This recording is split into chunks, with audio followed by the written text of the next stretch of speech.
याजक जकरिया की पत्नी एलिजाबेथ हारून की वंशज और यूहन्ना बपतिस्मा देने वाले की माता थी। वे बांझ और वृद्ध थी, लेकिन एक चमत्कार से उन्होंने पुत्र को गर्भधारण किया। जब यीशु से गर्भवती मरियम उनसे मिलने आई, तो शिशु उनके गर्भ में उछल पड़ा, जिससे मसीहा की उपस्थिति प्रकट हुई। उनका विश्वास, नम्रता और ईश्वर पर भरोसा हमें प्रभु के वादों की पूर्ति के लिए धैर्य और आशा रखना सिखाता है। एलिजाबेथ की कहानी नए नियम के लूका के सुसमाचार में बताई गई है। वह याजक जकरिया की पत्नी और हारून की वंशज थी, जिनका परिवार याजक परंपरा से जुड़ा था। दोनों परमेश्वर की दृष्टि में धर्मी थे, लेकिन एलिजाबेथ बांझ और वृद्ध थी। इससे उन्हें बहुत दुख हुआ, क्योंकि उन दिनों निसंतान होना अपमान की निशानी माना जाता था। जब जकरिया मंदिर में सेवा कर रहे थे, तब स्वर्गदूत गैब्रियल प्रकट हुए और उन्होंने घोषणा की कि एलिजाबेथ एक पुत्र को जन्म देगी, जिसका नाम यूहन्ना रखा जाएगा। यह बालक अपनी माता के गर्भ से ही पवित्र आत्मा से भरा होगा और प्रभु के लिए मार्ग तैयार करेगा। जकरिया को उनकी उम्र के कारण इस प्रतिज्ञा पर संदेह हुआ और परिणाम स्वरूप परमेश्वर की शक्ति के प्रतीक के रूप में वे बालक के जन्म तक गूंगे हो गए। गर्भावस्था के दौरान एलिजाबेथ से उसकी चचेरी बहन मरियम मिलने आई, जो स्वयं भी एक चमत्कारिक संतान यीशु की माता बनने वाली थी। मरियम के आने पर एलिजाबेथ के गर्भ में शिशु उछल पड़ा और वह पवित्र आत्मा से भर गई। उसने मरियम को मेरे प्रभु की माता के रूप में पहचाना। जब यूहन्ना का जन्म हुआ, तो जकरिया ने स्वर्गदूत द्वारा प्रकट किए गए नाम की पुष्टि की और तुरंत ही उसकी वाणी लौट आई। उसने परमेश्वर की स्तुति की और लोग यह जानकर चकित रह गए कि इस बच्चे को एक विशेष उद्देश्य के लिए चुना गया था। एलिजाबेथ की विरासत ईश्वर के वादों के प्रति आस्था, विनम्रता और धैर्य का एक उदाहरण है। उनकी कहानी दर्शाती है कि ईश्वर अपने वादे पूरे करते हैं, भले ही सब कुछ असंभव लगे, और उनकी कृपा उन लोगों तक पहुंचती है जो उन पर भरोसा रखते हैं। एलिजाबेथ याजक जकरिया की पत्नी और हारून की वंशज थी, जो एक पवित्र वंश से थी। दोनों ईश्वर के प्रति निष्ठावान थे और उनके आदेशों का पालन करते हुए जीवन व्यतीत करते थे। हालांकि एलिजाबेथ बांझ थी और वृद्ध थी, जो उनकी संस्कृति में शर्म और दुख का कारण माना जाता था। फिर भी उन्होंने कभी अपना विश्वास नहीं खोया और प्रभु की सेवा करना नहीं छोड़ा। ईश्वर ने उनकी प्रार्थना सुनी और चमत्कारिक रूप से उन्हें वृद्धावस्था में गर्भ धारण करने की शक्ति प्रदान की।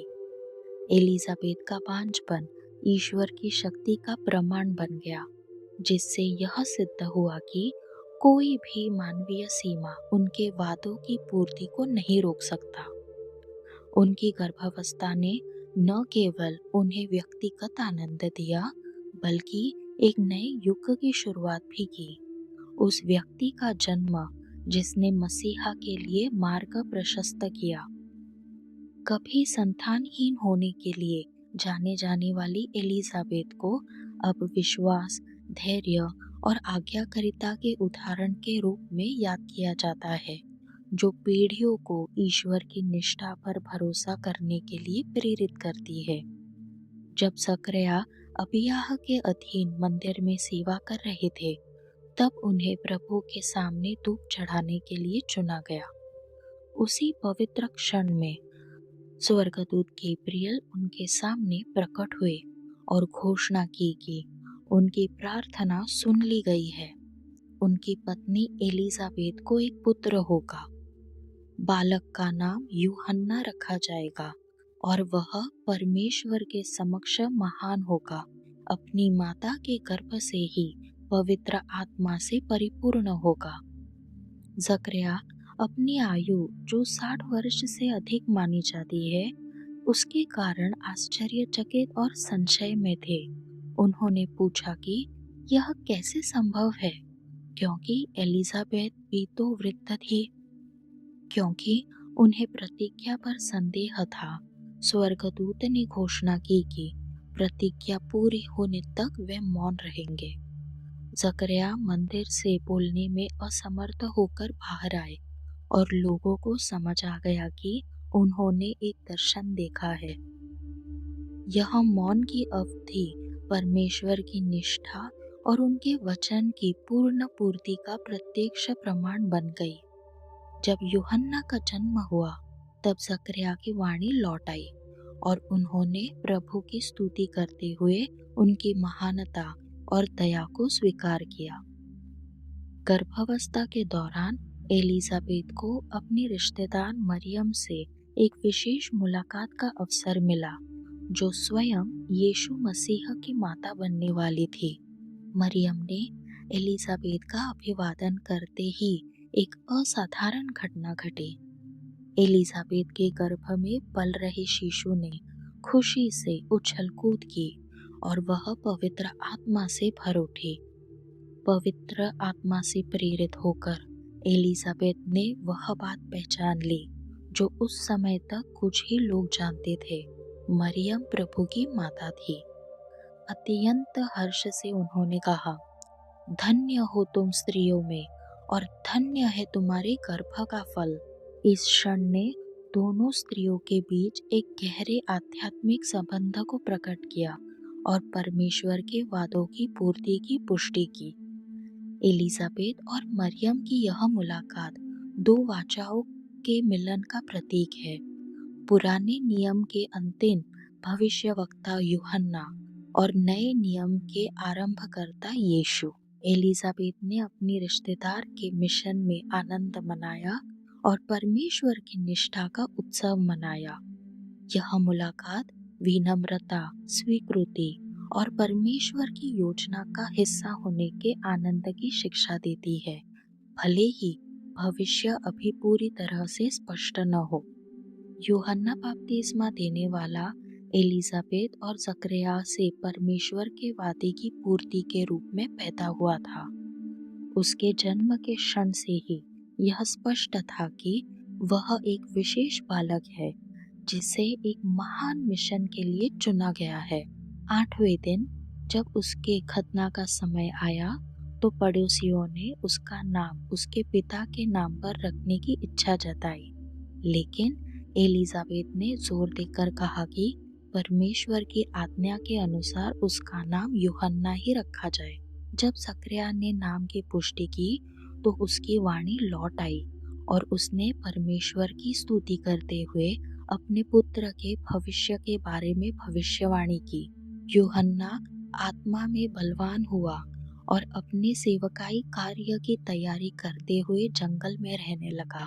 वह भविष्यवक्ता बना जिसने मसीहा के आगमन की घोषणा की और लोगों को पश्चाताप के लिए बुलाया। उसका जीवन सादगी, साहस और परमेश्वर के उद्देश्य के प्रति आज्ञाकारिता से परिपूर्ण था। यूहन्ना के जन्म से इस्राएल को आशा मिली और उनके संदेश ने यीशु मसीह के आगमन का मार्ग प्रशस्त किया।